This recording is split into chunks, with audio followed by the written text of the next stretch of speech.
नमस्कार साथियों, अखिलेश यादव से मिले स्वामी प्रसाद मौर्य कुशीनगर लोकसभा सीट से लड़ेंगे चुनाव। जी हां, आज हम बात करेंगे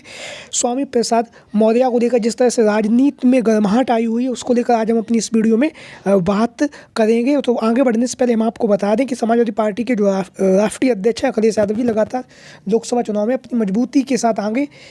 चुनाव में बढ़ रहे हैं। और आगामी चुनाव में बढ़ने के साथ ही साथ लगातार पार्टी के शीर्ष नेतृत्व से और कार्यकर्ताओं से मुलाकात करते हुए अखिलेश यादव जी लगातार प्रत्याशियों के चयन की प्रक्रिया पर बहुत तेज़ी से बल भी और दे रहे हैं। अब तक अखिलेश यादव जी की तरफ से 43 उम्मीदवारों का ऐलान कर दिया गया है। इनमें से 43 उम्मीदवारों में से 2 उम्मीदवारों के टिकट भी अखिलेश यादव जी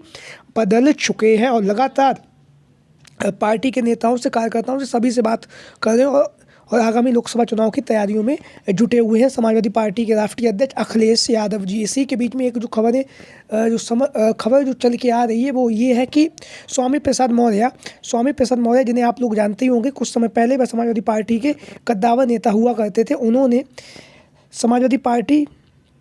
में जिस तरह से राज्यसभा में 3 प्रत्याशियों को भेजा, उसके बाद वो उन्होंने अपने बगावती तेवर अपनाई और बगावती तेवर अपनाने के साथ ही साथ जो अखिलेश यादव जी ने उन्हें एमएलसी पद से सम्मान दिया था, उस पद को भी उन्होंने वापस कर दिया और समाजवादी पार्टी की प्राथमिक जो सदस्यता थी उससे भी इस्तीफा देने के बाद उन्होंने अपनी एक नई पार्टी बना ली और एक अलग राह पे चल दी। लेकिन वह लगातार इंडिया गठबंधन को मजबूती प्रदान करने की बात करते रहे। इसी बीच में जो खबरें सामने आ रही हैं वो ये है कि स्वामी प्रसाद मौर्य ने समाजवादी पार्टी के राष्ट्रीय अध्यक्ष अखिलेश यादव जी से लखनऊ में पार्टी कार्यालय में बात की है। बात करने के साथ साथ ये कयास भी लग रहे हैं कि वह आगामी समय में इंडिया गठबंधन के तहत जो कुशीनगर की जो लोकसभा सीटें हैं, यहाँ से प्रत्याशी के रूप में चुनाव लड़ना चाहते हैं। क्योंकि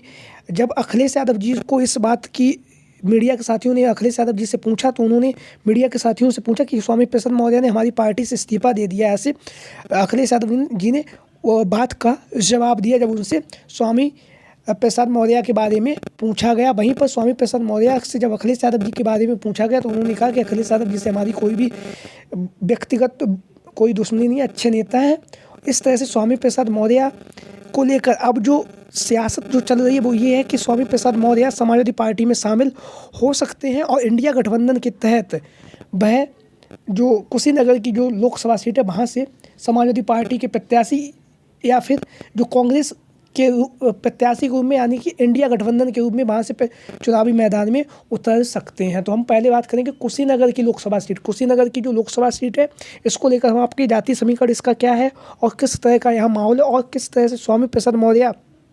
की यह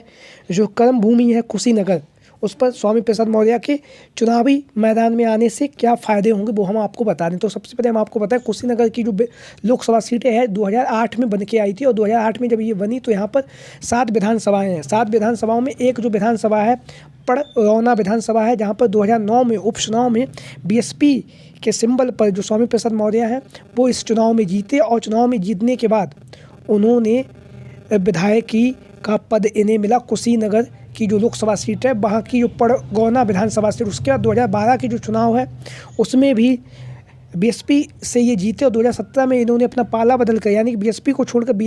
बीजेपी में पहुंच गए और जो पड़रौना की जो विधानसभा सीट है वहाँ से एक बार ये फिर विधायक चुन के पहुँचे। लेकिन वहीं पर 2022 में जब इन्होंने बीजेपी का साथ छोड़कर समाजवादी पार्टी में शामिल हो गए और समाजवादी पार्टी ने फाजिल नगर की जो विधानसभा सीट है वहाँ से समाजवादी पार्टी का प्रत्याशी घोषित किया, वहाँ पर इन्हें हार का सामना करना पड़ा। यानी कि 2009 से लेकर 2017 तक इनका वहाँ पर दबदबा रहा है और लगातार इन्होंने 3 बार विधानसभा का चुनाव भी पड़रौना की जो विधानसभा सीट है वहाँ से जीता है। भाई हम बात करें तो बीएसपी से आए समाजवादी पार्टी में स्वामी प्रसाद मौर्य जी, तो जो कुशीनगर की जो लोकसभा सीट है यहाँ से आप लोगों को पता ही है, महात्मा बुद्ध के नाम से ये सीट जानी जाती है। यहाँ से महात्मा बुद्ध जी का काफ़ी गहरा नाता रहा है। यहाँ पे 7 विधानसभा सीटें हैं वर्तमान समय में और इन 7 सीटों में 6 सीटों पर बीजेपी और बीजेपी के गठबंधन के साथियों का कब्जा है। वहीं पर 1 सीट इंडिया गठबंधन के पक्ष में है। यहाँ पर सबसे पहले कांग्रेस के कब्जे में रही 2008 के बाद, उसके बाद यहाँ से 2 बार 2014 में बीजेपी के सांसद बने और 2019 में अब यानी कि वर्तमान समय में भी बीजेपी के सांसद ही यहाँ से विजय दुबे हैं। या अब इस सीट का हम अगर जाति समीट कर देख लें तो यहाँ पे ब्राह्मण, मौर्य और कुशवा अच्छी खासी संख्या में है और अच्छी खासी संख्या में होने के साथ ही साथ यहाँ पर मुस्लिम, दलित और यादव जो वोट बैंक है वो भी काफ़ी महत्वपूर्ण है इस सीट पर। तो स्वामी प्रसाद मौर्य को यहाँ से लेकर चुनावी मैदान में उतरने का बाजार इसलिए भी गर्म है क्योंकि यहाँ से स्वामी प्रसाद मौर्य की एक कर्म भूमि रही है और वहाँ पर वह लगातार उस क्षेत्र में रहे भी हैं। और यहाँ से अगर इंडिया गठबंधन के तहत अगर स्वामी प्रसाद मौर्य को यहाँ से टिकट मिलती है तो यहाँ पर उनकी जो पकड़ है, कुशवाहा का जो वोट बैंक है, कुशवाहा वोट बैंक है, उसमें स्वामी प्रसाद मौर्य की जो पकड़ है वो अच्छी मानी जा रही है। और वहीं पर इंडिया गठबंधन के तहत कुशवाहा समाज का यहाँ पर अच्छा खासा वोट है और इंडिया गठबंधन में मुस्लिम, दलित और यादव जो वोट बैंक है उस पर भी स्वामी प्रसाद मौर्य जी को वो वोट भी मिलने की यहाँ से संभावना। तो ऐसी संभावनाएं जताई जा रही कि स्वामी प्रसाद मौर्य की जो कर्म भूमि रही है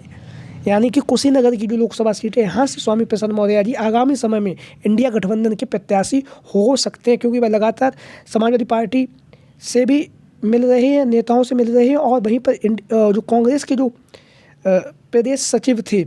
और प्रदेश अध्यक्ष थे उन्होंने भी स्वामी प्रसाद मौर्य से मुलाकात की है। स्वामी प्रसाद मौर्य लगातार इंडिया गठबंधन को मजबूती देने की बात करें तो आपकी क्या राय है कि कुशीनगर की लोकसभा सीट से स्वामी प्रसाद मौर्य को इंडिया गठबंधन का प्रत्याशी बनाया जाना चाहिए या नहीं?